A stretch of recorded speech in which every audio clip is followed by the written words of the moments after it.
ఈ అవకాశాన్ని ఇచ్చిన పరలోకమందున తండ్రికి నా స్తోత్రములు, అలాగే దేవసేవకి నా వందనాలు, కూడి వచ్చిన మీ అందరికీ నా వందనములు. ఈరోజు బైబిల్లో నుంచి వాక్య పట్టణాన్ని చదువుకుంటాము. తిమోతికి రాసిన మొదటి పత్రికల నుంచి 5వ అధ్యాయం 10వ వచనం చదువుకుందాం. సత్క్రియలకు పేరు పొందిన విధవరాలు పిల్లలను పెంచి పరదేశులకు ఆతిథ్యం ఇచ్చి పరిశుద్ధుల పాదములు కడిగి శ్రమపడు వారికి సహాయము చేసి ప్రతి సత్కార్యము చేయు భూమి కొనినదైతే ఆమెను విధవరాండ లెక్కలో చేర్చవచ్చును. ఈ రోజున ఈ యొక్క ఆరాధనకి కూడా వచ్చిన సహోదరులందరూ కూడా వందనాలు తెలియజేస్తున్నాను. అలాగే తండ్రి అయిన దేవునికి స్తోత్రాలు. ఈ రోజు మనం నేర్చుకున్నటువంటి అంశం ఏంటంటే దైవజనుని ప్రేమించటంలో, సన్మానించటంలో వృద్ధి చెందుతున్నామా అని పెట్టుకోండి. దైవజనుని ప్రేమించటంలో, సన్మానించుటలో వృద్ధి చెందుతున్నారా? ఇది పాఠం. పిల్లల బైబిల్లో నుండి ఒక వాక్యాన్ని మనం చదువుకున్నాము. తిమోతికి రాసిన మొదటి పత్రిక 5వ అధ్యాయము 17వ వచనాన్ని ఒకసారి మనం చదువుకుందాం. బాగుగా పాలన చెయ్యు పెద్దలను విశేషముగా వాక్యమందును ఉపదేశమందును ప్రయాసపడు వారిని రెట్టింపు సన్మానమునకు పాత్రులుగా ఎంచాలని సంఘానికి హెచ్చరిక జరుగుతుంది. బాగుగా పాలన చెయ్యి పెద్దలను అంటే నాయకులను అంటే సంఘాన్ని నడిపిస్తున్నటువంటి దైవజనుల్ని, పాస్టర్ని గురించి, నడిపించే వాళ్ళని గురించి చెప్తుంది. వాళ్ళు ఎవరుగా అంటే రెట్టింపు సన్మానానికి పాత్రులు. ఎవరన్నా గత వారంలో మీరు నేర్చుకుంది ఏంటంటే దైవ సేవకుని విలువ ఎంత నేర్చుకున్నారు. దాంట్లో సెకండ్ పార్ట్ గా ఇది తీసుకుంటున్నామా. దైవజనుని ప్రేమించటలో, సన్మానించటలో వృద్ధి చెందుతున్నామా అంటే దైవజనుడు ఎలాగ మనం ప్రేమించాలి అంటే వాళ్ళని ఎవరైనా అంటే వాళ్ళని ఎలా నువ్వు కనపరచాలి అంటే ఎలా నువ్వు అంటే సన్మానించాలంటే రెట్టింపు సన్మానం చేయాలి అంటాడు బైబిల్. ఏమంటున్నానా? ఇది ఎందుకు నేర్పిస్తున్నాను నేనంటే దైవ సేవకుల గురించిన విషయాలు కూడా మనకి తెలియాలి. తెలియకుండా మనము అది తెలియకుండా మనం తప్పు చేస్తాం. తెలియక తప్పు చేశారు కాబట్టి ఓకే, ఇంకా తెలుసుకొని తప్పు చేయబడి అనేది ఉంది. వాళ్ళు ఎవరు, వాళ్ళు ఏం చేయాలంటే మనం దైవజనులు అంటే రెట్టింపు సన్మానం చేయాలి. మనకి తెలుసు కదా బైబిల్లో దేవుడు కొంతమందిని సన్మానించమన్నాడు. నీ తండ్రిని సన్మానం చెయ్యము అన్నాడు.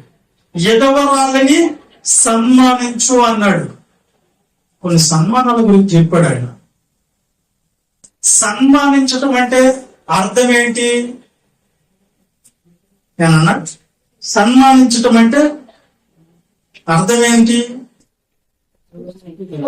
నీ తండ్రిని సన్మానించండి అన్నాడంటే అర్థం ఏంటంటే సేవ ఒకటి కొనియండి, అర్థమైందా? పూల దండ ఒకటి కొనండి, ఏదైనా బట్టలు తీసుకోండి, ఆ సన్మానం చేసినట్లుగా వాళ్ళకి సెలవు గప్పి ఆ పూలమాలేసి ఆ చేతుల బట్టలు పెడితే అది సన్మానం. దాని గురించి చెప్పారు అనుకుంటున్నారా? దేవుడు ఆలోచన వేరు, ఆయన చెప్పిన ఉద్దేశం వేరు. సన్మానించడం అంటే ఏంటంటే వాళ్ళ మాట మీరు వినండి అంటే అర్థం. వాళ్ళ మాట వింటే సన్మానం. మరొకటి కూడా ఉంది. రెండోది ఏంటంటే వాళ్ళకి ప్రతి ఉపకారం చేసే వాళ్ళగా ఉండాలి. రెండు. మొదటిది సన్మానించడం అంటే వాళ్ళ మాటకి మీరు లోబడి వాళ్ళ మాట వినాలి. రెండోది వాళ్ళకి ప్రతి ఉపకారం చేయాలి. ఎప్పుడు చేయాలి ప్రతి ఉపకారం? వాళ్ళ వయసు అయిపోయిన తర్వాత వాళ్ళని చూడాలని బాధ్యత నీది. ఇది సన్మానం అంటే. ఒకరోజు ఏవేవో స్వీట్లు, పండ్లు, పలహారాలు, బట్టలు, శాల్వాలు, పూలమాలలు కాదు సన్మానం అంటే. ఇది సన్మానానికి అర్థం. ప్రతి ఉపకారం చేయాలి నీ తల్లికి, నీ తండ్రికి. రేపు ఆయన ఏం చేశాడు నీకు అంటే, తల్లి ఏం చేసిందో మనకు బాగా తెలుసు. తల్లి ఏం చేసింది? నిన్ను కన్నాని 9 నెలలు గర్భం ధరించి మోసింది. కాబట్టి తల్లిని నువ్వు సన్మానం చేయాలి. తండ్రి ఏం చేశాడు? నువ్వు ఈ భూమి మీద అడిగి పెట్టిన మొదలుకొని నీకు కావాల్సిన వాటి కొరకు కష్టపడ్డాడు. నిన్ను నడక రాకపోతే నడిపించాడు కనుక తండ్రికి సన్మానించాడు. Very good. ప్రతి ఉపకారం చేయాలి. ఇది ఇలా సన్మానం చేయాలి. ఓకేనా? ఇప్పుడు మనకు సన్మానాలకు పాత్రుడుగా ఎవరు నేర్చమన్నాడు అంటే, రెట్టింపు సన్మానం ఎవరికి చేయమన్నాడు అంటే, మీ తల్లికి తండ్రికి ఒక సన్మానం చేయండి, దానికి రెట్టింపుగా ఏం చేయాలంటే దైవజనుడికి రెట్టింపు సన్మానం చేయంటే అర్థం ఏంది? రెట్టింపు సన్మానం చేయమంటే ఏంది అర్థం? పూలమాలు తెచ్చేసి సెలవులు కట్టేసి అన్న పుండ్లు పలహారాలన్నీ నువ్వే తినాలా, ఇంకెవరు తినకూడదు అని ఇచ్చేట్టు అనుకుంటున్నారా? అంటే ఏంటంటే దైవజనుడు చూపిస్తున్న మార్గాల్లో నువ్వు నడిచి ఆయన మాటకు లోబడి, అర్థమేనా? నువ్వు ఆయన చెప్పినట్టు చేయటమే ఏంటది? సన్మానం. రెండోది ప్రతి ఉపకారం చేయటం అంటే ఆయనకేం ఉపకారం చేయాలన్నా? ఉన్నాయి ఉపకారాలు ఎన్నో చేశారు బైబుల్లో దైవ సేవకులు. ప్రతి ఉపకారం అనేది మంచి ఎందుకు చేయాలి? ఈయనకి ఈయన ఏం చేశాడని తల్లిదండ్రులు అంటే కన్నారు, పెంచారు. ఈయన ఏం చేశాడు? ఏం చేశాడు ఈయన ఏం చేస్తే చేయాలండి? తల్లికి తండ్రికి లేదు సన్మానం ఈయనకి చేయాలండి. ఎందుకు చేయలే? దాని తమ్ముడు చదివిన వాక్యం ఒకసారి చూడండి. అది కూడా ఎలా చేస్తుందో 5:10. పేరు పొందిన వివరాలు, సత్క్రియలకు పేరు పొందిన ఎదవరాలు పిల్లలను పెంచి పరదేశములకు ఆతిథ్యం ఇచ్చి పరిశుద్ధుల పాదములు కడిగి శ్రమపడి వారికి సహాయం చేసి ప్రతి సత్కార్యము చేయు భూమిదైతే ఆమెను విధవరాండ్ర లెక్కలో చేర్చవచ్చు. చాలు చూసారా? విధవరాలు సన్మానించమంటే విధవరాల లెక్కలు ఎవరో చేస్తుంటే పరిశుద్ధుల పాదాలు కడిగా కడిగి. ఎక్కడ జరిగింది ఈ సన్నివేశం అంటే, యేసుక్రీస్తులు వారు ఒక ఇంట్లో కూర్చున్నప్పుడు ఎవరు వచ్చారు ఆయన దగ్గరికి?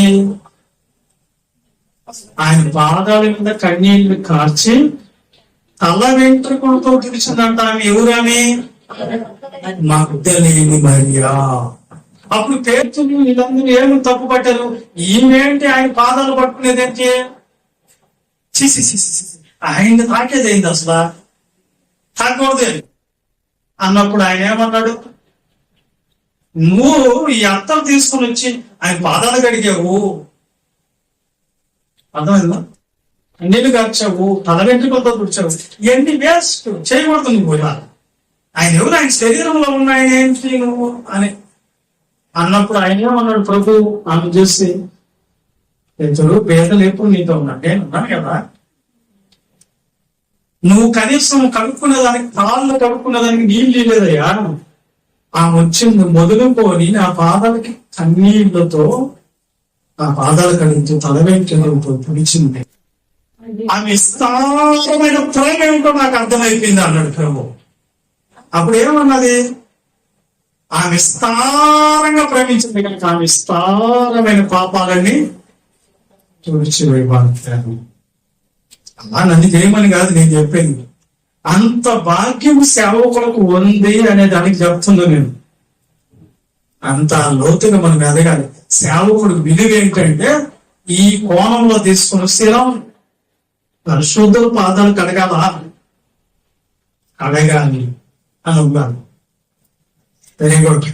ఇప్పుడు నేను అది కాదు, ఎందుకు ఈ విధంగా మనం రెట్టింపు సన్మానం చేయాలి? ఎందుకు చేయాలి అసలు? తల్లి కన్నది, ప్రసవ వేదన అనుభవించింది. మరి దైవ సేవకుడు చదవండి. గలతీలకు రాసిన గలతీ పత్రిక 4వ అధ్యాయము 19వ వచనం ఒకసారి వింటున్నారా? గలతీలకు రాసిన పత్రిక 4వ అధ్యాయము 19వ వచనం. నా పిల్లలారా, క్రీస్తు స్వరూపము మీ యందు ఏర్పడు వరకు మీ విషయమై మరలా నాకు ప్రసవ వేదన కలుగుచున్నది. మొట్టమొదట తల్లిదండ్రులు ప్రసవ వేదన అనుభవించి పిల్లల్ని శరీరంలో కన్నారు. రెండోదిగా పాత్రగా దైవ సేవకుడు కావాలి. ఎట్లా? క్రీస్తు స్వరూపం మీ యందు ఏర్పడు వరకు ఏమంటుంది? మీ విషయమై మరలా నాకు ప్రసవ వేదన కలుగుచున్నది. అంటే ప్రసవ వేదన దైవ సేవకుడు కూడా ఉందా? ఉంది. మీరు వస్తారని ఆదివారం కూడుకుంటారని రాత్రి బైబిల్ పట్టుకొని నేను కూర్చొని సత్య విషయం ఇంకా ఏముందో లోతుల్లోకి తీసుకోవాలి అని అలాగే కూర్చుని ఉందా, ఇట్లా పడిపోతానంటే పాస్టర్ అమ్మగారు ఎందుకు పనుకోలేవా అన్నది. అంటే ఎంత టైం నేను గడుపుకుంటాను నిద్ర, ఎన్ని రోజులు వాక్యాన్ని మీకు చెప్పేదానికి మిమ్మల్ని మీకోసం ప్రసవ వేదన పడి ఉంటామని మీరు ఆలోచించండి. ఎన్ని సబ్జెక్టులు ఉన్నారండి మీరు, ఎన్ని విషయాలు తెలుసుకున్నారు మీరు. ఇలాంటి విషయాలు మీకు తెలిసిన విషయాలు పాస్టర్లకు కూడా తెలియదు. ఇవన్నీ ఎలా వచ్చుంటాయి? కష్టపడకుండా వచ్చాయి అనుకుంటున్నారా? దానికోసం ఎంత ఆలోచన చేయాలి, ఎన్ని నిద్రలేని రాత్రులు గడపాలి, ఎన్ని ఆహారాలు మానుకొని ఇదే ఆలోచనలో ఉండాలి. మీరు ఆలోచించారు మిమ్మల్ని పెంచేదాని కొరకు. ఒక తండ్రి ఎంత కష్టపడి తన పిల్లల్ని పోషిస్తాడో దైవజనుడు కూడా కష్టపడి పాల వంటి వాక్యం మీకు పెట్టేదాని కొరకు, దేవుని మాటలు మీకు వివరించేదాని కొరకు, అర్థమయ్యేదాని కొరకు ఆయన ప్రసవ వేదన పడుతున్నాడంట. మిమ్మల్ని కనేదానికి, వాక్యంలో మిమ్మల్ని కనేదానికి ప్రసవ వేదన. ఎవరికి? దైవజనుడికి. అమ్మ ఒక్కసారి పడుతుంది, దైవజనుడు మీరు తప్పుపోయినప్పుడు అలా పడతా ఉంటాడు. దీనికి అర్థం కావట్లేదు. ఏం చెప్తే వీళ్ళు వాళ్ళు అర్థం చేస్తుంది క్రీస్తు స్వరూపంలోకి వస్తారు. క్రీస్తు స్వరూపం ఏంటో మీకు తెలుసా? ఏంటి క్రీస్తు స్వరూపం అంటే? స్వరూపం అంటే లక్షణాలు. లక్షణాలు ఏంటి క్రీస్తులో? ఏం లక్షణాలు ఉంటాయి చెప్పండి? క్రీస్తు లక్షణాలు ఏంటి? క్రీస్తు ఏం లక్షణాలు కలిగి ఉన్నాడు? ఏం కలిగి ఉన్నాడు అంటే క్రీస్తులో ఏం లక్షణాలు ఉన్నాయి? ఆయన ధనవంతుడు అయ్యింది, ఏం చేశాడంట? మీకోసము దరిద్రుడాయను. క్రీస్తు దేవుడితో సమానంగా ఉండే భాగ్యాన్ని అని ఎంచుకోకుండా దాన్ని విడిచిపెట్టి మీకోసము దాసుల స్వరూపం ధరించుకొని వచ్చాడు. ఏ స్వరూపము? క్రీస్తు స్వరూపం ఏంది? ఇప్పుడు దాసుడు అంటే ఎలా ఉంటాడు? తగ్గించుకొని బతకాడు. తగ్గించుకొని. తగ్గింపు అనేది ఒక లక్షణం అది మనలో ఉండాలి. తగ్గించుకోవాలి. ఎంతవరకు తగ్గించుకోవాలంట? నేల మట్టుకు తగ్గించుకోవాలి. పూర్తిగా తగ్గించుకోవాలి. పూర్తిగా సరెండర్ అంతే దేవుడికి. నేను ఆత్మ సంబంధమైన బలులు ఏంటో చెప్తే మీకు ఆ లోతుల్లో ఉన్నటువంటి అసలు మనం కాదన్నట్టుగా ఉంటది. అది చెప్తా, నిదానంగా చెప్తా, ముందు అర్థం చేసుకోండి. కొంతమంది ఇంత కష్టపడి వాక్యం చెప్పినా గాని, ఇంత కష్టపడి దేవుని వాక్యం కొరకు ప్రయాసపడి చెప్పినా గాని కొంతమంది దాన్ని అర్థం చేసుకోలేక అర్థం చేసుకుంటా ఉన్నారు. వాళ్ళ గురించి యేసుక్రీస్తు ప్రభు అన్నాడు, పరిశుద్ధమైనది కుక్కల దగ్గర పెట్టద్దు, ముత్యములు పందులు ఎదుట. అంటే దేవుని వాక్యం అంత కష్టపడి పెడుతుంటే తేలిగ్గా దాన్ని తీసేస్తాం. నేను ఏదగాల సభల్లో చెప్పిన వాక్యం అందరూ వాక్యం నేర్చిన దైవ సేవకులు కూడా వచ్చారు, ట్రైనింగ్ పొందినారు. సార్ అసలు ఎంత సింపుల్ గా, ఎంత లాజికల్ గా మాట్లాడిన సేవకుడు మాకు తెలియదు. ఎన్నో ఫోన్ కాల్స్ వచ్చిన నాకు. దాని తదుపరి మనం చర్చి మందిరం ఓపెనింగ్ కి ప్రారంభోత్సవానికి నేను పిలవని వాళ్ళు కూడా వచ్చి, నేను చాలా మంది పాంప్లెట్స్ ఇవ్వలేదు. నేను ఒక్కరిని తిరగలేక చాలా మంది కీలాడిపోయా. కానీ 50 మంది పాస్టర్స్ వచ్చి సుమారు 400 దగ్గరలో విశ్వాసం వచ్చింది. వీళ్ళందరూ ఎలా వచ్చారు అంటే, వాళ్ళు వచ్చి ఎంతో మంచి మాటలు చెప్పారు, ప్రోత్సాహకమైన మాటలు. ఎలాంటి మాటలు చెప్పారంటే, సార్ నువ్వు చెప్పిన మాటలు మా జీవితాన్ని దేవుడిలో బతకాలని అట్లా ఆస్తులు కలుగుతున్నాయన్నారు. ఎప్పుడేం లేదన్నారు. అలాగే ఏలూరులో బయటికి వచ్చా ఆ సంగతి ఇప్పుడు మర్చిపోవాలి. పాపం నేనేమంటున్నానంటే, దేవుడు మాటలు అంత వివరిస్తున్నాయి కానీ మానవునికి మాత్రం అర్థం కావట్లేదు. దాన్ని నువ్వు నిలబెట్టలేదు. ఉట్టి వాక్యం చెప్పేస్తే వాక్యం ఎవరు చెప్తారు తెలుసా? బైబిల్ స్టడీలో చెప్తాం వాక్యం. కానీ సంఘాలలో సువార్తల్లో జనరల్ గా మాట్లాడుకుంటూ భూ సంబంధమైన విషయాలు ఉపమాన రీతిగా చెప్పుకుంటూ రావాలి. ఒకసారి దాన్ని చదవడం చూడండి. తిమోతికి రాసిన 2వ పత్రిక 2వ అధ్యాయం 23వ వచనం అనుకుంటాం. ఒకసారి తిమోతికి రాసిన 2వ తిమోతి పత్రిక 2వ అధ్యాయం 23వ వచనంలో పౌలు గారు తిమోతికి ఆజ్ఞాపిస్తూ పరిశుద్ధాత్మ పేరంతో చెబుతున్నారు. ఏంటమ్మా? నేర్పు లేని మూడులా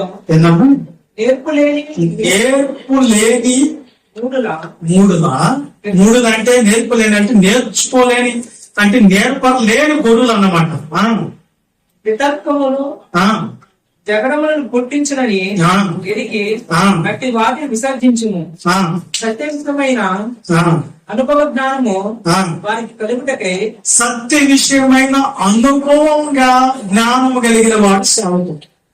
చాలు. ఏం కావాలంట? సత్యము, నెక్స్ట్ అనుభవం. ఏం కావాలంట సేవకుడికి? ఏం కావాలి? అనుభవం అంటే నైపుణ్యం కావాలి. ఎవరైనా బైబిల్ చదివి ఏదో ఒకటి చదివి చెప్పి ఇచ్చారు, అదే వాక్యం చెప్పేదానికి అందరికీ అర్థం కాదు.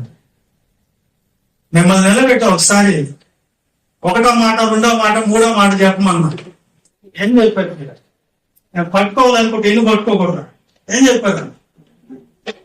అసలు దాన్ని ఎవరినో కూడా చెప్పలేకపోయారు. ఎంత చెప్పేస్తే అమ్మ నా వల్ల కాదని చెప్తారు.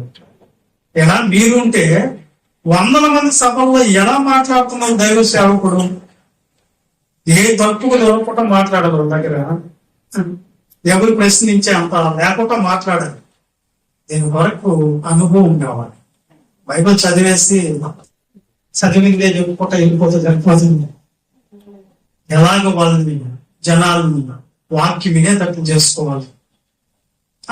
లోకంలో ఉన్నవి బయట విషయాలు ఏంటి చెప్పేది? బైబిల్లో చెప్పమను అని అనొచ్చు కదా. మరి యేసుక్రీస్తు ప్రభువు వారు ఏంటండి లోకంలో ఉండే విషయాలు బోధించాడు. అసలు చదవం దాన్ని కూడా ఏమొస్తు వార్త 3వ అధ్యాయం 12వ వచనం. దేవుని సువార్త 3:12 చూడండి.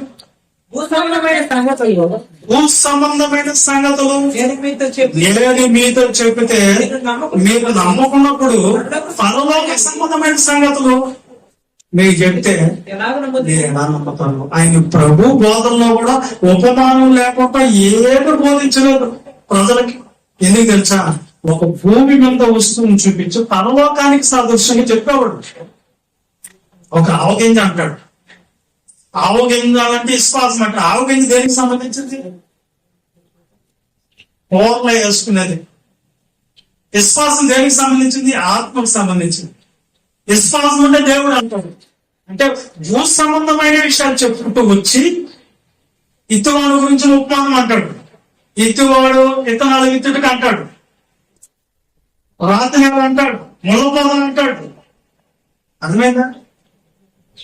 ఇవన్నీ చూపించుకుంటాం. లోకంలో ఉన్న వస్తువులు చూపించుకుంటాను. ఆయన చెప్పుకుంటా వచ్చి పరలోకానికి మళ్ళిస్తున్నాడు. మరి దైవజనుడు కూడా ఎలాగండి? దైవజనుడు కూడా బయట విషయాలు చెప్పుకుంటా వచ్చి దేవుణ్ణి చూపిస్తాడు, ఎవరిస్తాడు వాక్యాన్ని. ఇంక ఎవరన్నా చేయలేనప్పుడు, అర్థమవుతుందా? ఎవరన్నా ఇవ్వలేనప్పుడు బైబిల్ చదువుకొని బైబిల్ చెప్పేదానికి ఎవరైంది అది వేస్తుందంట. అందుకనే సత్య విషయమైన అనుభవ జ్ఞానం కావాలి సేవకుడికి. ఇది సమర్థత. ఇది లేకపోతే దేవుని పని నడవదు. దేవుని వాక్యం చెప్పలేము. ఎలా చెప్పాలో పరిశోధాత్మక సహాయం ఉంటుంది. కానీ బయట విషయాలు చెప్పుకుంటూ పోయి దేవుని విషయాలు చెప్పాలి. అది వివరించడం. టీచర్లు కూడా ఒక బుక్ తీసుకున్నప్పుడు విషయాలు వివరించుకుంటూ వచ్చి తర్వాత మనకు పాఠం లేదు మళ్ళీ ఇస్తారు. జనాలా అర్థమైందా? కాబట్టి దేవుని వాక్యం చెప్పేదానికి అంత సులభం కాదు. అందరికీ అది వల్ల కాదు. అలా చెప్పాలంటే అర్థం చెప్పాలంటే చాలా కష్టం. కానీ మీకు సులభంగా అర్థమయ్యేటట్లు మీ స్థాయికి నేను దిగి చెప్పాలని పరిస్థితులు వస్తాయి. ఒక అమ్మకి అర్థమయ్యేటట్టుగానే చెప్తే సరిపోదు కదా. చదువు ఉన్నవాళ్ళు ఉంటారు, చదువు లేని వాళ్ళు ఉంటారు, అర్థం చేసుకోలేని వాళ్ళు కూడా అర్థమయ్యే స్థితికి తగ్గి వాళ్ళకు కూడా అర్థమయ్యేటట్లుగా చెప్పాలి. ఇది దేవుని వాక్యం. ఇది అనుభవ జ్ఞానంతో వస్తుంది. అనుభవాలతో చెప్పాలి వాక్యం. ఏం చెప్పాలి? ఒక అతను వచ్చాడు నా దగ్గరికి.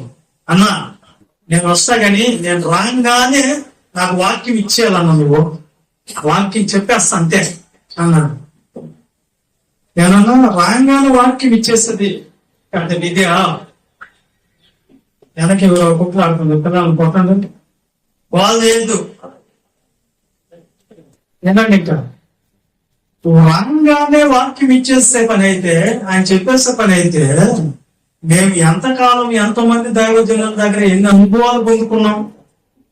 సత్యవాక్యం ఒక్కడే తెలిస్తే సరిపోతా, అనుభవాలే కదా. అనుభవం అంటే ఏంది?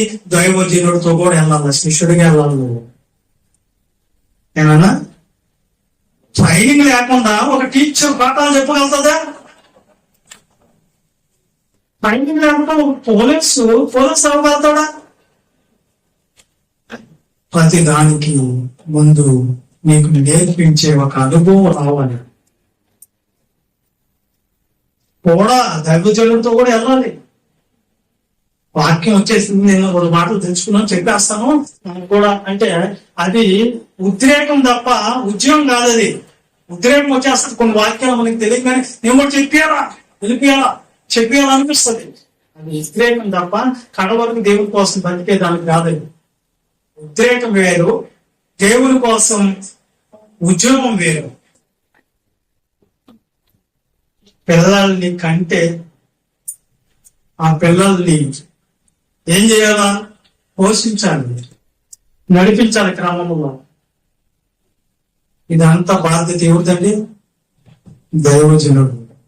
అందుకే పౌలు గారు అంటున్నారు, మీ విషయంలో మరల మీకు ప్రసవ వేదన కలుగుతున్నది. మరలా ఎందుకంటే తప్పుపోయారు మీరు. ఒకసారి ఆల్రెడీ క్రీస్తు స్వరూపం వచ్చింది మీకు, మరలా ఏం చేస్తున్నారు దాన్ని మీరు? పోగొట్టుకున్నారా? అప్పుడప్పుడు పోగొట్టుకుంటూ ఉంటారు మనల్ని. అందుకే మరలా మీ జీవితం నాకు ఏమొచ్చిందంట? ప్రసవ వేదన. ఇలా సరిదిద్ది, మన తప్పులు సరిదిద్ది, మనల్ని పరలోక మార్గంలో నడిపించి క్రీస్తు లక్షణాలు మనకు వచ్చేదానికి ఆయన ప్రయాసపడుతున్నాడు. మీలో రూపం తీసుకురావాలి. ఆ రూపం క్రీస్తు. ఏ రూపం రావాలి మనకు? దైవ రూపం కాదు. మన రూపాలు ఎలాంటి రూపాలు మీరు ఒకసారి చూస్తున్నారా? ఎప్పుడు చూసుకుంటారు? అద్దం దగ్గర పోయి టక చూసుకున్నప్పుడు కాదు. అద్దం దగ్గరకు పోయి బాగా మేకప్ చేసుకుని వస్తారు కొంతమంది. నేను ఒక ప్రాంతానికి వాక్యం చెప్పేదానికి వెళ్తే అక్కడికి ఒక ఇద్దరు వచ్చారు. ఆ ఇద్దరికి ప్రార్థన చేస్తున్నా. నేను వెళ్ళి అక్కయ్య అక్కయ్య అంటుంటే అక్కయ్యని కాదు బాబు ఆంటీని అంటున్నాను. అన్నయ్య అన్నయ్య అంటుంటే అన్నయ్య కాదు ఆయన కూడా అంకుల్. ఏంది అన్న ఇట్లా అంటున్నారు ఏంది అక్క అంటే, బాబు మీకు తెలియదులే అన్నారు. ఒకరోజు ఇంటికి రమ్మన్నారు ప్రార్థన చేసేందుకు. ఇంటికి వెళ్ళాం. ఇంటికి వెళ్తే ముసలాయన వెళ్ళి అనుకోని పలానా వచ్చాడు కదా ఆ రోజు, వాళ్ళిద్దరు ఆడకపోయారని ఆయన్ని అడిగాడు. అయ్యా నువ్వు సేవకుడు మాకు తెలుసు, వందనాలు, ఆ రోజు వచ్చింది మేమిద్దరు. మరి ఆ రోజు మీరే ఆ రోజు బాగా కుర్రగా ఉన్నారు, ఈ రోజు మీరు ముసలాళ్ళు కానీ ఆ రోజు బాగా మేకప్ లో వచ్చింది. బాగా మేకప్ లో వచ్చాం. ఎప్పుడు అసలు రూపం ఇది. ఏదో పెళ్లికి వెళ్తే పెళ్లి కుమారుడికి పెళ్లి కూతురు చూపించేటప్పుడు ఆ పండ్లన్నీ కూడా ఏదో ఒరిజినల్ కదా, ఏదో డూప్ తీసుకొని వచ్చి పెట్టేశారంట పెళ్లి కూతురికి. ఇవి చూసినప్పుడు పెళ్లి కూతురు నచ్చిందిరా నీకు అంటే, వాళ్ళని నచ్చేసింది, తెగ నచ్చేసింది అన్నట్టు. ఏం నచ్చేస్తున్నారా నీకు? తెగ నచ్చింది అబ్బా అబ్బా అంటే నేను పని తెచ్చిపోతున్నాను అంట. అంటే తెల్లగా కనిపిస్తున్నాయి. ఏందయ్యే పండ్లు తెల్లగా కనిపిస్తున్నాయి. అబ్బా ఎంత తెల్లగా ఉందో పండ్లు అనుకుని నాకు నచ్చేసింది, ఒకే చేసిందని. ఇంకేం ఆలోచించదు ఎలా చెప్పు? ఏం ఆలోచించలేదు నువ్వు. ఓకే ఇచ్చేసి నేను నచ్చేస్తున్నాను. ఓకే నచ్చేస్తున్నాను. నేను పెళ్లి చేసేసుకున్నాను. పెళ్లిలో కూడా చూడలే. తర్వాత ఒకరోజు ఐస్ క్రీమ్ తిందామా అంటారంటే ఐస్ క్రీమ్ షాపుకి తీసుకుని వెళ్తే ఐస్ క్రీమ్ షాపులో కూర్చున్నప్పుడు చల్లగా కూడ పెట్టి కూర్చున్నాను అన్నమాట. ఒక్కొక్క స్పూన్ పెట్టుకునేటప్పుడు ఆ ఐస్ క్రీమ్ ఓనర్ చూస్తాను అన్నమాట. ఐస్ క్రీమ్ తినేసి ఏమండి బయట ఉందండి నేను వస్తా కనుక్కోను అన్నదంట నిదానంగా. నేను కూడా ఉంటా లేదా నీకేమో ఇప్పుడు అభ్యంతరం బాగుందని అంటే నేను బయటకు పంపించేసి ఆ పండ్లు తీసి కడుక్కొని మొదలు పెట్టేసుకున్నాను. ఇదంతా ఎవరు చూస్తున్నారు? ఓనర్ అది చాలా మోసం ఇది అని చెప్పి వాడు బిల్లు కట్టేదానికి వచ్చినప్పుడు అదే నీ బాడీ అని ఒరిజినల్ పండ్లు కాదు డూప్లికేట్ అని చెప్పాడంట. అప్పుడు వాడు ఇంకేమైపోతున్నాడు మీరు ఆలోచించండి. ఇంకా పోయి నాకు వద్దు, నాకు మళ్ళీ ఈ అమ్మాయి వద్దు, నేను తెలియజేస్తున్నా అంటే ఆ రోజు నిన్ను అడిగినప్పుడు ఏమన్నావు నువ్వు? అడిగి తెచ్చిపోతావు, నవ్వే నాకు ఇష్టం, నవ్వు అని చెప్పారు అంటాను. ఇది చెప్తానంటే కొన్ని రూపాలు అలా మార్చేసుకుంటున్నాం. నలుగురు మనమే ఎట్టుంటే ప్రియులారా, నేనేమంటున్నాను క్రీస్తు స్వరూపం అంటే ఇది అనుకుంటున్నారా? ఈ రూపం అనుకుంటున్నారా? క్రీస్తు స్వరూపం అంటే ప్రేమ. ప్రేమలో ఏముంటాయి? ప్రేమలో దయా కనికరం, దయా కరుణా కటాక్షం, దీర్ఘ శాంతం, క్షమించే గుణం ఉంటుంది. అర్థమైంది మీకు? అర్థమైంది కదా ఈ లక్షణాలు. తర్వాత ఇంకోటి క్రీస్తు స్వరూపంలో నీతి స్వరూపుడు కూడా అవుతాడు ఆయన. నీతి స్వరూపుడు అన్నప్పుడు నీతిలో ఏముంటాయి? న్యాయవంతుడు, సత్యవంతుడు, పరిశుద్ధుడు, తప్పుకు దొరకకుండా ఉంటాడు ఆయన. పరిశుద్ధుడు. వింటున్నారా? వింటున్నారా?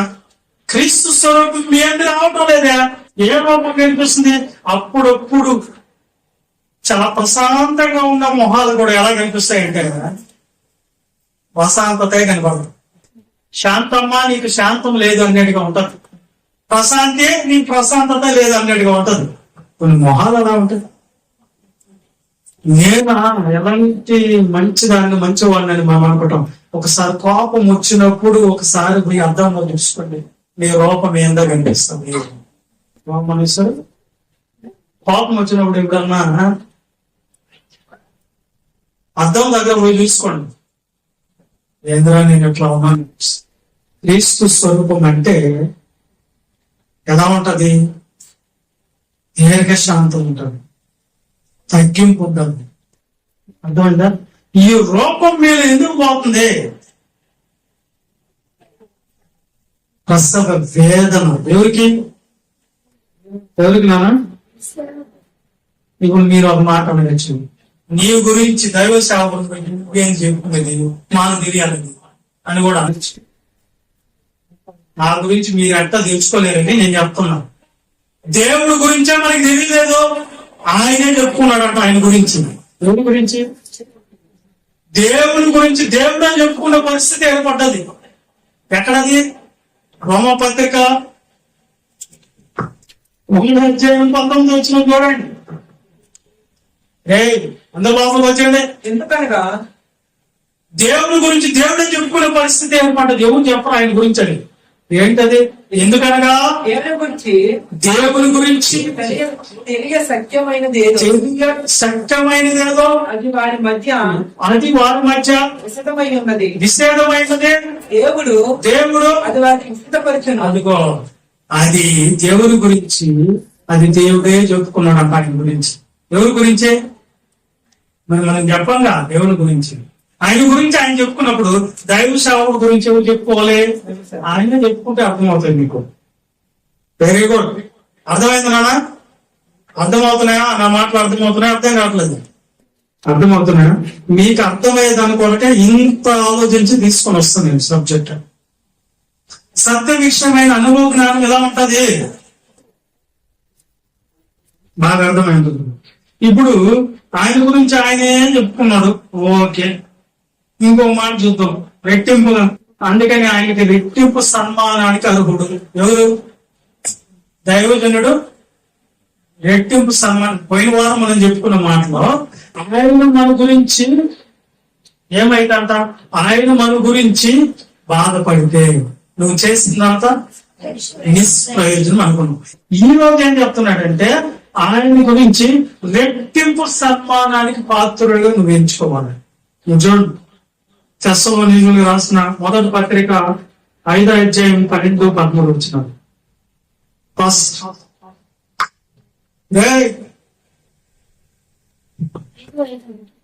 5వ అధ్యాయం 12 వచ్చింది, 12-13 వచ్చినది. త్వరగా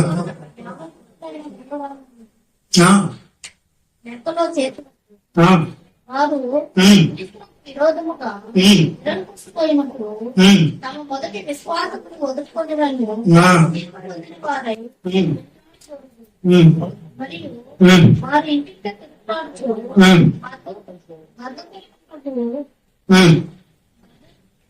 మొదటి తెస్సలోనీయుల పత్రిక 5వ అధ్యాయము 12 వచ్చింది. మరి సహోదరులారా, మీరు ప్రయాసపడుచు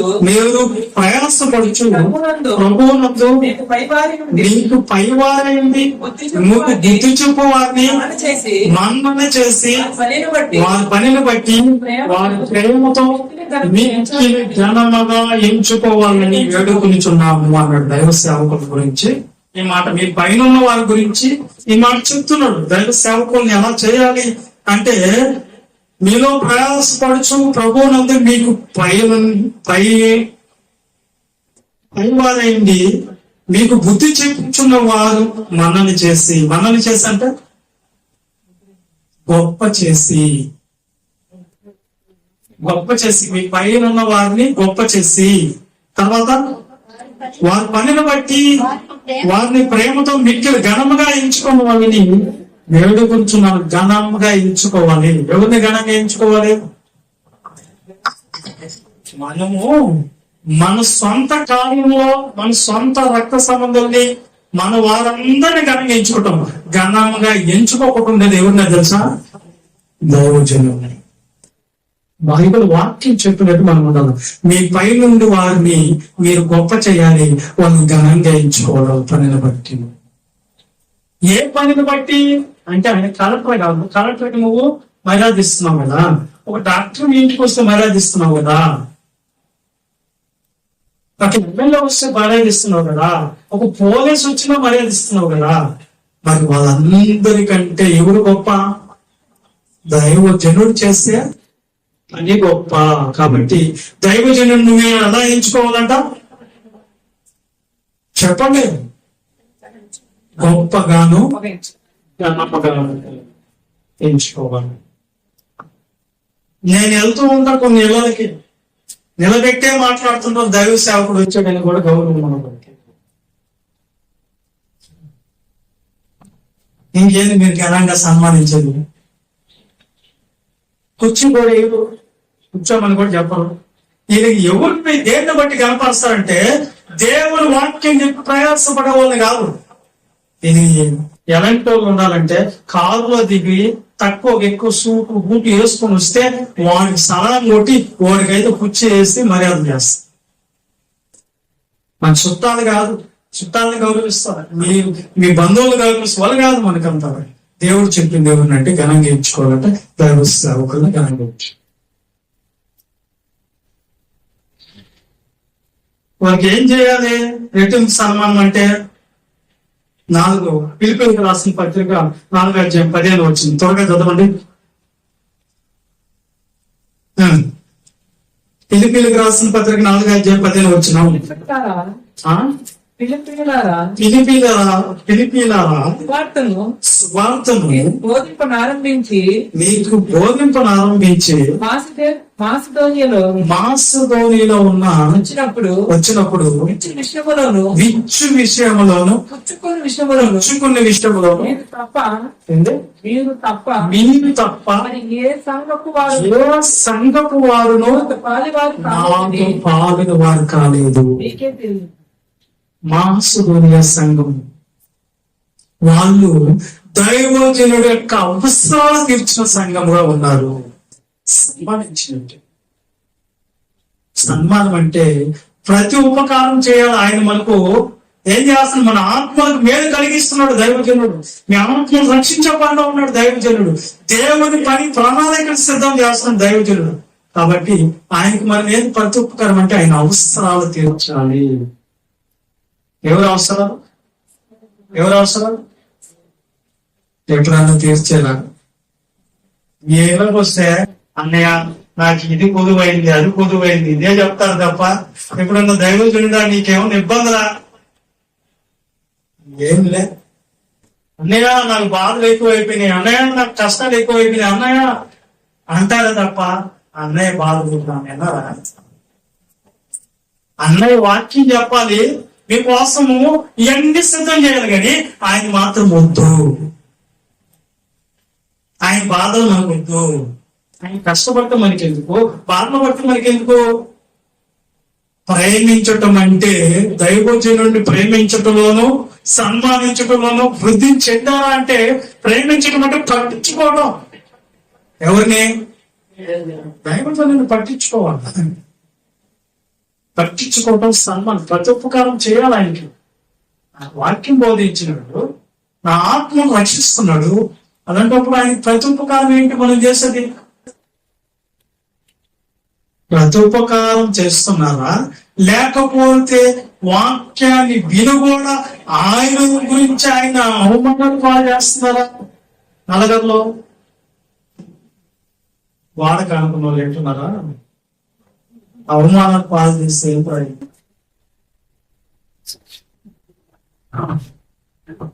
దానివల్ల ఏంది? దేవుడు చెప్పిన సంఘంలో ఉన్న వాళ్ళందరూ కూడా అంట, మాసిదోనియా సంఘంలో ఉన్న వాళ్ళు ఆయన అవసరాలన్నీ తీర్చారంట.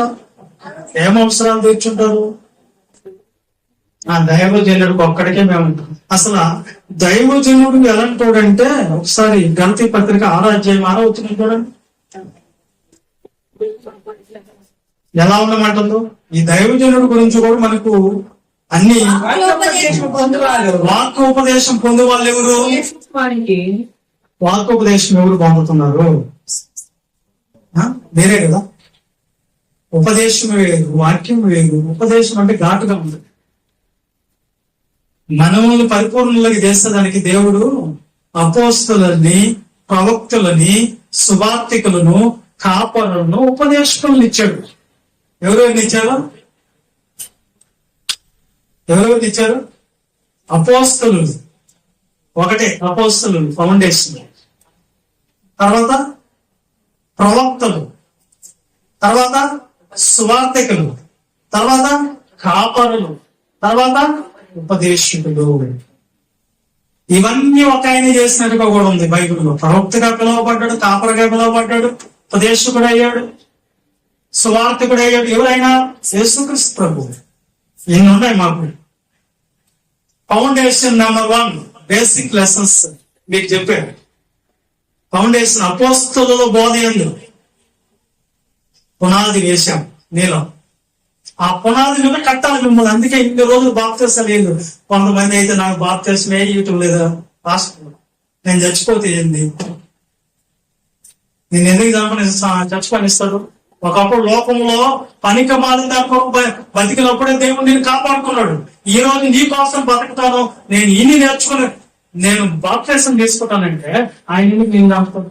అట్టని చెప్పి వాయిదాలు వేసుకున్నాను చంపేస్తాను. వాయిదాలు ఇవ్వకంటే 1, 2, 3 తారీఖుల్లో మనకి ఇక్కడ బాప్తీసం క్లాసులు పెట్టేసి మీకు చెప్పిన మనం రిపీట్ చేసి మీకు 3వ తారీఖు మధ్యాహ్నం నుంచి బాప్తీసం ఇచ్చేది పాటు సంఘం నిర్ణయించింది. ఏం కాదు, అందులో ఆ డేట్ ని ఖరాబ్ చేసింది మీరే. డేట్ నాకు ఇచ్చారు, మీరు ఇచ్చారు.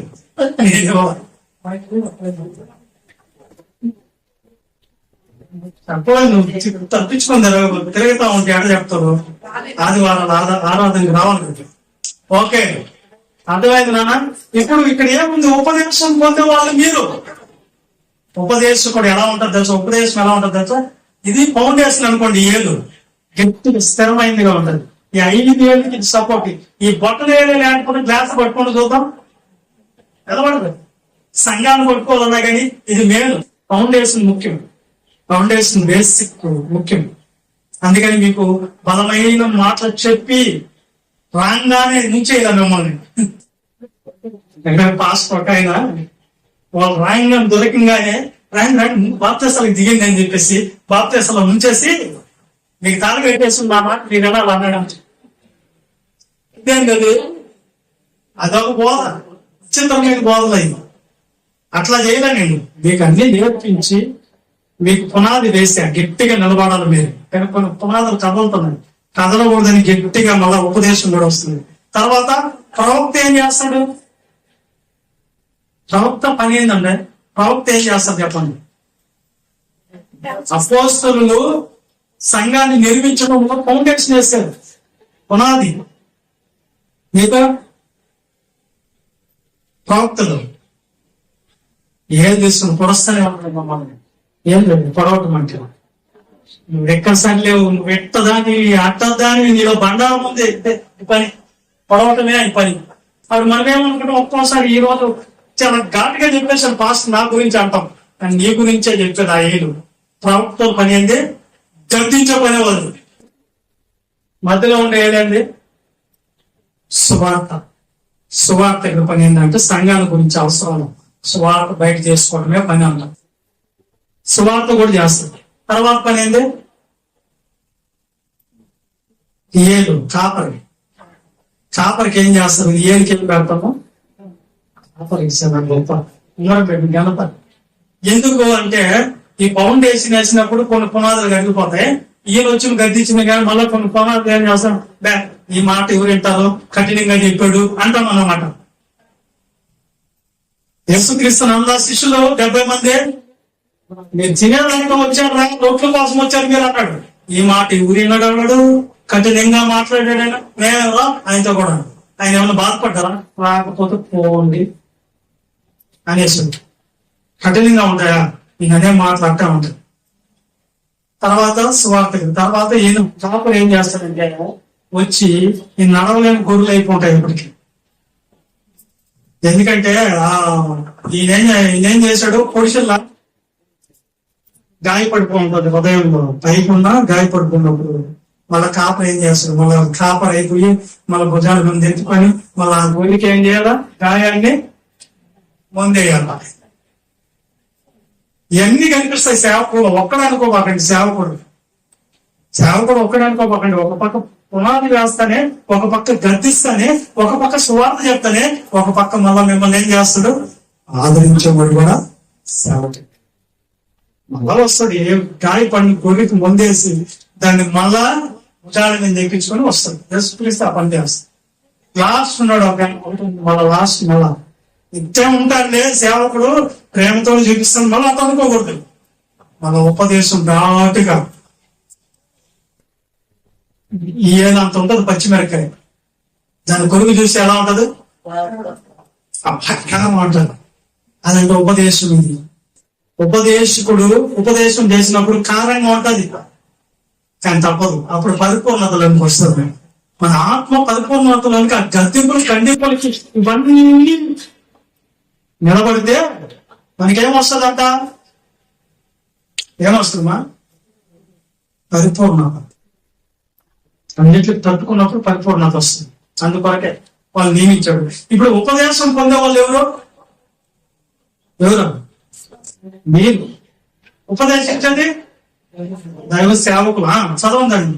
వాక్యోపదేశం పొందువాడు ఉపదేశించువానికి పదార్థములన్నిటితో భాగం ఇవ్వలేదు. ఏం చేయాలంట? ఏమి ఇవ్వాలి? కింద పుట్టినోటు ఉంటుంది, చదవండి. పుట్టినోట్లు చదువుతండి పూర్తిగా. వాక్యోపదేశం పొందువాడు సమస్త సద్విషయములలో బోధించే వానితో పాలువారి ఉండాలంటే ఏం చేయాలి? సహకారిగా ఉండాలి. పాస్టర్ గారు వాక్యం చదువుకుంటున్నాడు, ఏం తెచ్చిపెట్టాలి? కోటలు బాటిల్. నేను ఎవరు తెస్తారని నేను ఈరోజు బాటిల్ తేలా, చూద్దాం వీళ్ళు ప్రేమ ఎంత ఉంటుందో. తెచ్చిపెట్టింది పాపం బంగారం ఏంటి మనసు. కొంతమంది బంగారం అనుకునే వాళ్ళేమో బంగారంగా మొత్తం లేదు. ఎందుకని ఆలోచన చేయాలి. పాలు బాగేస్తుందంటే ఆయనకి ఏం అవసరమో కనిపెట్టాలి. ముందు కనిపెడుతున్నారా? బంగారం లాంటి మనుషున్నారు. ఒకసారి చూద్దాం, బంగారం డూప్లికేట్ అని చూస్తే అది ఒరిజినల్ కావటంలో కొంతమందికి. నేను బంగారం అనుకునే బంగారం కావట్లేదు, బంగారం కావాలని అనుకున్నాను బంగారం అయిపోతున్నాను. మనసు గురించి చెప్తున్నాను, చూడాలా, గమనించాలి. మా పాస్టర్ కూడా పెట్టాలి, పాస్టర్కి నీళ్లు పెట్టాలి. ఆయన ఏం తాగుతాడు మధ్యలో, కప్పు తేవాలి, కప్పు కొనాలి, ఆయనకి కప్పు మీద ఒక ప్లేట్ కొనాలి. లేదు,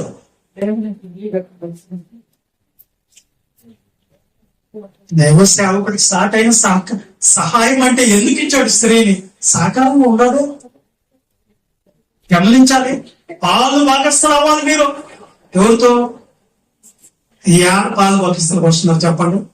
నేను పోయి వాక్యం చదువుకొని పలానా కూటం ఏర్పాటు చేస్తే అందరూ వచ్చారు కూటానికే, ప్రార్థనకి. పాలు భాగస్థులు ఎట్లా అవుతుంది? మీరు మనందరూ ఒక కూర్చుని మనందరికి దేవుడు ఒక ఏదో ఇస్తున్నాడు. ఏంటది?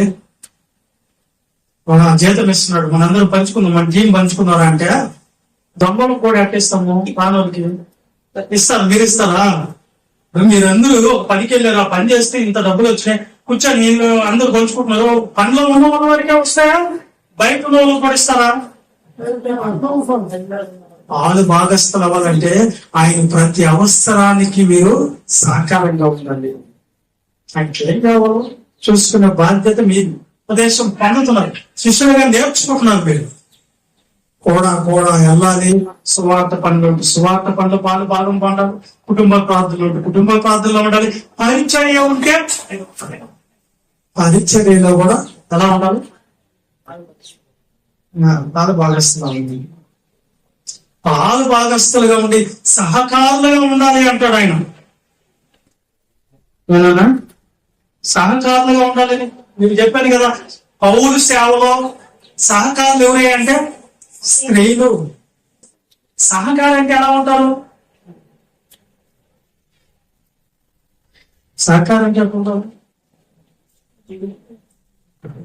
అందుకని మిమ్మల్ని నేను అడిగింది, దైవ సేవకుడు తిన్నాడా తినలేదా తాగాడా లేదా అని కూడా అడగను.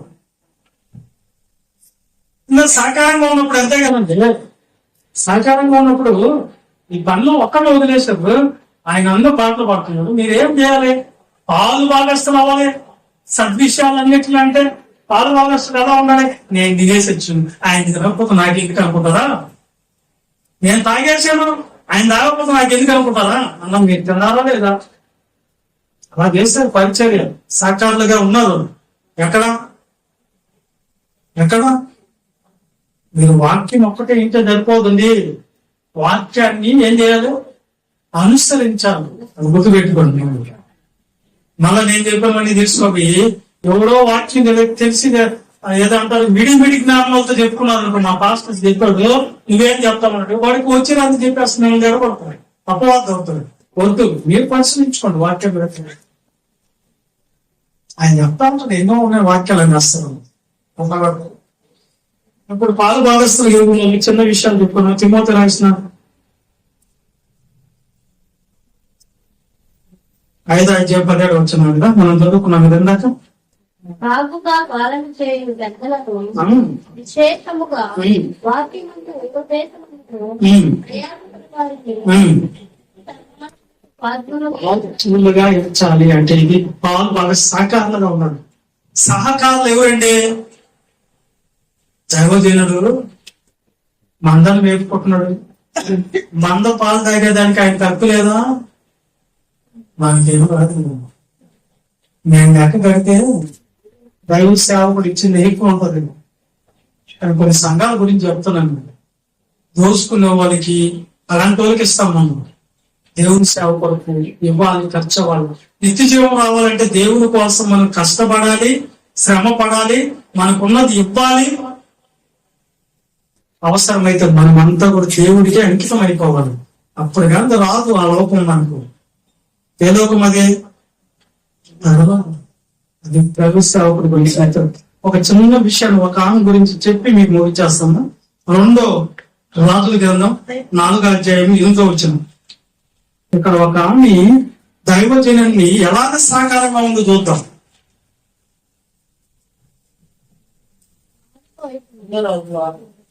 4:2 రాజుల గ్రంథం 8 ఒక దినమందు 2 రాజుల గ్రంథం 4:8 ఒక దినమందు ఎలీషా అనే దైవజనుడు షూనేము అనే పట్టణంలో పోగా అచ్చట ధనురాలైన ఒక స్త్రీ భోజనముకు రమ్మని అతన్ని బలవంతం చేస్తున్నాను. వచ్చినప్పుడల్లాను ఆమె ఏంట భోజనం చేస్తూ వచ్చాను. ఇప్పుడు చూడండి, ఆమె ఎందుకు ధనురాలని వాపించాడు దేవుడు. ఒక దైవజనుడు ఆ పట్టణానికి వెళ్ళాడు. సునామీ అనే పట్టణానికి వెళ్తే ఆ పట్టణంలో వాక్యం చెప్పిన తర్వాత ఆ వాక్యం అన్నాడు, అయ్యో ఈ దైవజనుడికి నేను ఏం చేయగలను అని ఆలోచించింది. ఆయన ఏం చేసింది? అయ్యా మా ఇంటికి రావాలని చిందా నువ్వు అంతే, నేను భోజనం ఏర్పాటు చేసి వెళ్ళిపోతాను. ఏం చేస్తున్నట భోజనం బలవంతం చేసినట్ట. ఏం చేసినట్ట? బలవంతం. నువ్వు మా ఇంటికి రావాలని చిందా, నువ్వు మా ఇంటికి భోజనం చేయవు. నేను రాలేదమ్మా ఈరోజు పోదాం, నాకు అదంతా రావాలని.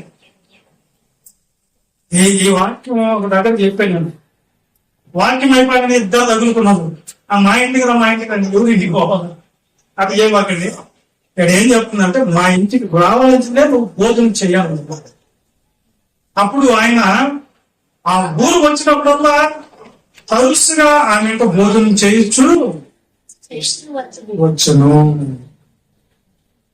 ఇంకున్నటువంటి లక్ష్యం ఏంటంటే దేవుని పనిలో దేవుని పని చేస్తున్న వరకు గొప్ప సహకారిగా ఉండాలనుకున్నారు. ఎలా ఉండాలనుకున్నాడు? పని చేసే వాళ్ళకి దేవునికి సాకారంగా ఉండాలనుకున్నాడు. తర్వాత ఏం చేసింది చూద్దాం. కాగా కాగా పెళ్లిటిని చూచి మన యొద్దకు బతుకు పోగొట్టున్నవాడు భక్తి గల దైవజనుడిని ఇందులో ఆయన చెప్పింది మన పాస్టర్ ఒక ఆయన వస్తున్నాడు, ఆయనకి మనం ఏదైనా చేయాలి. కావున కావున గోడ మీద ఒక చిన్న గది కట్టి గోడ మీద అంటే ఇంటి ముందని అర్థం. దాని మీద అట్లా వచ్చింది గోడ మీద గోడ మీద అనుకోండి. స్వంత తీసి మాకు ఎవరు గోడ ఉందంటే గోడ మీద ఎవరు కట్టేవాడు. గోడ మీద చిన్న గది కట్టి చిన్న గది కట్టించి అందులో ఆయన కొరకు మంచం ఒకటి, బల్ల, పీట, దీపస్తంభమును ఉంచుదము. అతడు మన యొద్దకు వచ్చినప్పుడల్లా మన ఎందుకు వచ్చినప్పుడల్లా, మన ఊరు వచ్చినప్పుడల్లా ఫస్ట్ చేయవలసిన అలాగా భోజనం చేసుకొని కాసేపు విశ్రాంతి తీసుకుని వెళ్తాడు. దైవజనులకు సహకరించిన విషయాలు ఈ స్త్రీ పేరు ఏం రాసంటే పేరు రాయలేదు కానీ గనురాలు. ఎందుకు గనురాలు అయింది ఆవిడ? దైవజనులను ప్రేమించే విషయంలో, సన్మానించే విషయంలో ఆమె అభివృద్ధి చెందింది. అందుకని దేవుడు ఆ పట్టణంలో అనేక మంది స్త్రీలు ఉన్నా ఆ స్త్రీని గనులను రాపించాడు దేవుడు. ఎందుకు రాపించాడు? అంత ప్రేమిస్తుందా, అంత సన్మానిస్తుందా? అవును. ఎప్పుడైనా సరే దైవజనుడికి మనం ఏమన్నా ఇచ్చుంటామా? ఒక ఆవిడ అన్నది, ప్రార్థన చేసి కూడిపట్టి ప్రాంతంలో వాక్యం చెప్తామంటే, సార్ మీ సంఘానికి రోజు వస్తాను కానీ నాకేమి ఇస్తారు? మా ఏమి ఇవ్వాలమంటే, ఏదైనా సంఘానికి పోతే పప్పులు, దినుసులు, మిరియాలు, అల్లం అన్ని ఇస్తారంట, కొత్తిమీరతో కూడా పెడతారంట. నాకు చేరిస్తారు, ఉప్పిస్తారు, మీరేమి ఇస్తారు? తల్లా నేను అలాంటివి ఏమి ప్రార్థన చేస్తా. కుంటివాడు శృంగారం అనే దేవాలయం మెట్లు దగ్గర కూర్చున్నప్పుడు పేతురును యోహాను అక్కడ వెళ్ళి వస్తున్నప్పుడు వాడు ఆయన చూసి ఏమన్నాడు? కుంటివాడు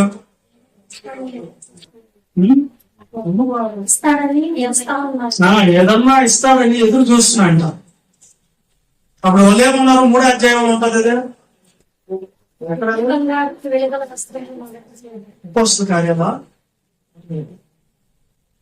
చూడండి. ఏమన్నా ఇచ్చినేమో అని చెప్పి వాడు ఎదురు చూస్తా ఉన్నాడు. 3వ అధ్యాయమా? 3వ అధ్యాయం అపోస్తల కార్యం 3వ అధ్యాయం 3వ అధ్యాయం 3వ వచ్చింది. పేతురును యోహానును దేవాలయంలో ప్రవేశించి భోజించి చూసి భిక్షం అడగగా పేతురును యోహాను వారిని చేరి చూసి మా తట్టు చూడమండి, మా తట్టు చూడమన్నాడంటే ఏమనుకుంటారు? నా తట్టు చూడమ్మా, మా తట్టు చూడన్నా కానీ ఏదో ఇస్తారని ఆశే కదా. మా యొద్ద ఏమైనా దొరకనని కనిపెట్టచ్చు వారి యొక్క లక్ష్యం ఉంచను. అంతటి పేతురును ఎందు బంగారము నా ఎద్దలేవు గాని నా కడిగింది నీకు ఇచ్చుచున్నాను. ఈ వాక్యం చదివించాను. ఎండే బంగారాలు నా ఎద్దలేవు గాని నా కలిగిందే ఇస్తున్నాను. దేవుని వాక్యం ఇస్తున్నాను. దేవుని వాక్యం ఇల్లు ఎంత మీకు చెప్పాను. ఎంత ఇవ్వ ఏది సాధ్యం అది ఇస్తున్నా మీకు. అంతకంటే ఇల్లు ఇచ్చేది ఎవరు ఉన్నారు చెప్పండి? ఆ వాక్యం మీ ఆత్మను రక్షించుటకు శక్తి కలిగి ఇస్తున్నాను. నరకంలో పడిపోకుండా కాపాడదు. దానికంటే ఇచ్చే వాళ్ళు ఏమన్నారు చెప్పు? ఇండి బంగారాల కంటే ఎక్కువ అది. ఈ సులీమై వాళ్ళు కనుగా ఎక్కైందంటే దైవజనుడిని ప్రేమించటం అని అభివృద్ధి చెందింది. ఆయనకి కావాల్సినవన్నీ, ఆయనకి ఏం కావాలని రెడీ. ఇప్పుడు మనం ఏం చేస్తున్నాం? దైవజనుడికి లేదు, ఏం చేయకపోతే నాకే లేదు నీకేం చేసేది అంటాం. మనకి కలిగిన దాంట్లో పాలు భాగస్తులు అవ్వాలి. మనకు ఉన్నది లేనిది అంతా తీసుకోవడం కాదు చెప్పేదట. పాలు భాగస్తులు కావాలంటే దేవుని పనిలో మనం సహకారులుగా ఉండాలి. ఎలా ఉండాలంట? సహకారం అంటే ఎలా ఉండాలి? ఇప్పుడు భర్తకి భార్యని ఎలా ఇచ్చారంటే సాటి సహాయం అని ఇచ్చినప్పుడు ఆయనకి అన్ని మర్యాదలు చేస్తాం మనమా. సహకారం అనగానే దేవుని పని విషయాల్లో సద్విషయాలలో మనం సహకారంగా ఉండాలన్నప్పుడు ఏం చూడాలి? ఆయనకి యోగక్షేమాలు చూడాలా? ఆయన ఏం తింటాడు, ఏం ధరించుకుంటాడు, ఎలా నివసిస్తాడు, ఆయనకి ఏమైనా అవసరాలు ఉన్నాయా? మా దైవ సేవకులు అందరం ఓపెనింగ్ చేస్తున్నామండి. ఎంఎంపిఎఫ్ ముతుకూరు మండలం పాస్టర్ ఫెలోషిప్ వారు నాకు ఒక మైక్ తీసుకొని మైక్ వాళ్ళదే ఎందుకు ఇచ్చింటారంటారు? దైవ సేవకులు ప్రేమించి ఆయనకి సన్మానం చేసే విషయాలు సహకరించామని. మనం ఏం తెచ్చాము? మనం ఇచ్చేసాం అనుకుంటున్నాం. మనం ఆయన ఎందుకు మనకు దేవుని దగ్గర ఆయన రుణం తీర్చదని సరిపోవాలని అర్థం. కాబట్టి ఇప్పుడు ఆ సునామీ రాదు ఎలా ఉందంటే మనకు అనిపిస్తుంది ఈ ఇంటికే ఎందుకు పోతాడు ఆ దైవజనుడు అనుకుంటామా? యేసుక్రీస్తు ప్రభు కూడా సహకారులు ఉన్నారు. దైవజనుడికి సహకారాలు లేకపోతే వాళ్ళు అంత పెద్ద పని చేశారంటే వాళ్ళ వెనక ఎంతమంది సహకారులు ఉన్నారో తెలుసా?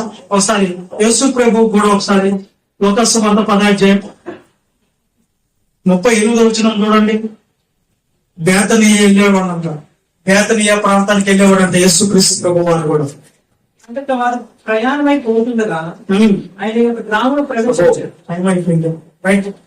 చదువు ముగించుకున్నాను. అంటే వారు ప్రయాణమై పోతుండగా ఆయన యొక్క గ్రామంలో ప్రవేశించారు. ఒక గ్రామంలో ప్రవేశించారు. మార్త ఒక స్త్రీ, మార్త అని ఒక స్త్రీ అయినను తన ఇంట చేర్చుకొని ఆమెకి మరియా సహోదరి ఈమె యేసు పాదముల యొద్ద కూర్చొని ఆయన బోధ నిల్చుండును. వార్త విస్తారమైన పని చూసారా? యేసుక్రీస్తు ప్రభు కూడా ఒక కుటుంబం సహకారంగా ఉంది ఆయన సేవకి. ఎవరు ఆ కుటుంబం అంటే మార్త మరియు ఈయన ఒక్కడో వాడే ఇంటికి ఆయనతో కూడా ఎంతమంది పోతారు? 12 మంది నేర్చుకోపోతారు. వీళ్ళందరికీ యోగక్షేమాలు ఏంది? భోజనాలు పెట్టాలి, వాళ్ళకి అన్ని చూడాలి. అర్థమైందా?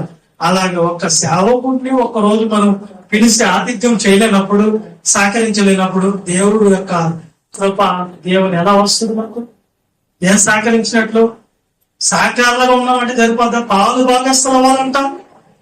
ఒక ఆమె చేసింది, పాస్టర్ ఒక్కడే బట్టలు పెట్టింది. ఎందుకమ్మా పాస్టర్ ఒకడంటే ఆవిడ పౌరు గారు ఒక్కడే కదా సేవ చేసిందే, ఇక నువ్వు ఒక్కడే సేవ చేస్తుందంటే పాలు భాగస్థలు అంటే నువ్వే కదా సేవకుడిది, నీకు ఒక్కడికన్నా పాస్టర్ పిల్లలకే వాళ్ళకి కూడా చేయాలి. పాస్టర్ చేయాలి. రాను దేవుడి పనులు ఉండే వాళ్ళకి కుటుంబాన్ని అంతా ఆదరించాలి. వాళ్ళు సహకారంలో ఉన్నారు కాబట్టి ఎలీషాకి ఆయన సేవ చేయగలిగాడండి.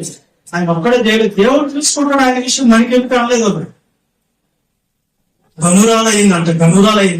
ఇప్పుడు యేసుక్రీస్తు ప్రభుకి ఎవరు సహకారంలో? ఎవరు? మార్త, మరియమ్మ. అది కుటుంబానికి వెళ్ళాడు. అందుకని వాళ్ళకి ఏదైనా వచ్చినప్పుడు ఆ కుటుంబం లాజర్ చనిపోయినప్పుడు యేసుక్రీస్తు ప్రభు వారి లాజర్ బయటకు తీసుకొచ్చారు. ఈ సునేమిరాలు కూడా ఎలాంటిదంటే ఒకసారి ఎలీషా గారు ఆమె నడంతలన్నీ నీకేం కావాలంటాడు చూడండి. రాజు దగ్గర 4:12-13 వచ్చిన చదువు ముగించుకున్నాం త్వరగా. ఎందుకు చేస్తున్నావు ఉపచార్య?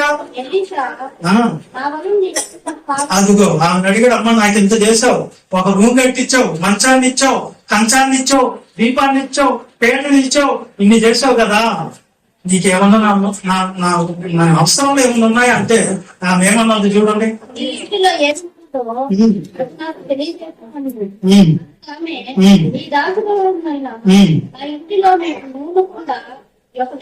పైన ఒకసారి 9 వచ్చిన చదవండి.